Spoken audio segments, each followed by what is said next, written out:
আমার এই কাকুর কাজগুলো খুব একদম ক্লিন।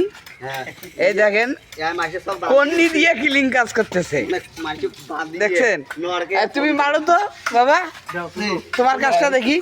সেই আইলো মাইজে বাদ দিয়ে গেলে দেখছেন ওর কাজটা দেখেন, এটা স্টিল বলে না, এই স্টিলের কাজটা ফিনিশিং হয় ভালো।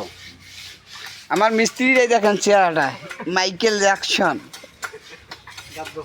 এই যে আমার কাকু মুরব্বী, ওনাকে অনেক আমি শ্রদ্ধা করি। উনি দেখেন সিনিয়র মিস্ত্রি তো, উনি এই যে কন্নি দিয়ে কাজ করতেছে, যে কন্নি সিনিয়র মিস্ত্রি। আবার হাসে, শালার বেটা হাসে। এ বাবা তোমার কাজটা খুব পছন্দ হইলো আমার, দেখছেন কাজটা একদম ক্লিন। আর এদের সহকর্মী যারা এই যে লেবার যাদেরকে বলে, এই যে লেবাররা, এরা কাজ শেষ, এখন যার যার বাড়িতে ওরা চলে যাবে। এখানে এই যে এখন ওরা ঘষা মাজা করতেছে। লেবারের টাকা ভুল করি কোনো মিস্ত্রি যাতে খায় না। এ বাবা আপনি কি লেবারের টাকা খান? না। হ্যাঁ, আচ্ছা ধন্যবাদ কাকু। আপনি সিনিয়র মিস্ত্রি, আপনিও খান? ও